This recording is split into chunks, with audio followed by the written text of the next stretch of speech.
Alright, let's take a seat and come to an agreement of men of culture. All NTR, no matter what type it is, it's bad. I don't care what you guys say, all types of NTR are bad.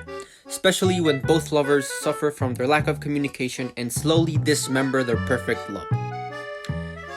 This is the story of Lost Geass, where what I just described has happened. Don't worry, I'll give an adequate explanation about the situation from both characters and what they're facing. And before I continue, I want to warn you, the viewer, that this is not a story for underage children and people, and also for lighthearted people, so viewer discretion is advised. I say this because when I was reading this not too long ago, the last few chapters upset me, but also scrambled my brain on what I just saw and read, and couldn't process anything. Anyway, let's dive into the tragic story of Lost Geass.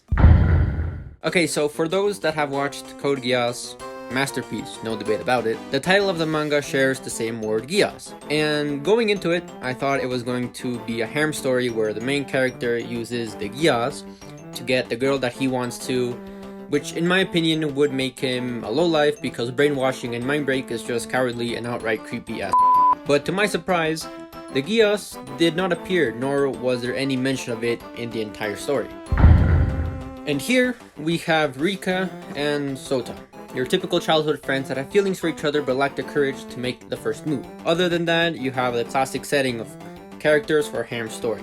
The second girl, Makoto, our MILF, Shino, and lastly, the troublemaker, Kayoki. Both Rika and Sota have lustful dreams about each other, and this is when Separ, our lust demon, makes an appearance. In short, she makes a contract with Rika that she'll help them push them so they can have a relationship, but if they cross that final line, then Sota would die. This contract basically becomes a lustful trigger of desires within the person who made the contract, which causes concern to Sota because what if he isn't there to calm Rika down? Would she go for other men? Shortly after this, Sota confronted Separ and he wanted to split the contract that Rika had, so the burden wouldn't be all on her. However, this meant that if he crossed the line with the one he didn't love, then his contract will be nullified, but the opposite couldn't happen. So if Rika crossed the line with any other man, it wouldn't be nullified. Since this is a harem story, Makoto and Shino both make their move on Sota because they love him and whatnot, but they're also cursed by Separ at different time intervals in the story. But regardless, they share the same curse as Rika, and before I continue, let's play a game. What will Sota do in this situation where two females approach him? Will he tell Rika about the situation of the other girls? B. Ignore them? C. Help them calm their lust in secret? Or D. Ask for help from the multidimensional harem god? Well, if you guessed C, you're absolutely correct. This piece of human trash doesn't consult the situation of the other girls with his girlfriend. Now the cheating games begin. All three of them want Sota, but as we all know, this charade can't be kept for long. However, they never cross the line. He stays virgin the way through because he wants to help Rika, first of all. But as Murphy's laws state, anything that can go wrong will go wrong. And Kayoki is the final push that throws all of this into a burning inferno. Before and after her appearance in the story, it was apparent that Sota, after learning of Makoto and Shino being cursed, he was neglecting his relationship with Rika. This is important because this abandonment would slowly build up like a glass of water reaching the brim. Now, time to take a little side quest. Now children, please sit down and let me tell you the story about Kayoki's past and the reason of her appearance. Don't worry, it won't take long. This information is just to clear up any misunderstanding and her motive as to why she is doing all of this. Before changing schools, Kayoki had the best relationship with her boyfriend and best friend. Both lovers were also cursed. Keep this in mind. However, her best friend started to develop feelings for Kayoki's boyfriend. Not long after, Gremory, another lustful demon, appeared and cursed Kayoki's best friend with the same restrictions, well, with the same curse as Separ. And if the man, same thing, if the man crosses the line with the one he loves, he dies. Unbeknownst to her, Kayoki's best friend was starting to like her, and when they crossed the line, don't worry, both of them did consent, Kayoki walked in on them and saw before her eyes not only betrayal, but death. His boyfriend closed his eyes and never woke up. However, he was somehow still alive and could be saved, but at this time, this information was not available. Gremory saw this as an opportunity to mess up with Sepper's plans and told Kayoki that if she managed to cross the line with Sota, then her boyfriend would be saved. Now back to the main story. With a purpose to fulfill, she would do anything. This is when Makoto and Shino also became more active, as they wanted more attention. Eventually, all four of them were doing homework when Rika walked in on them. And this happened twice.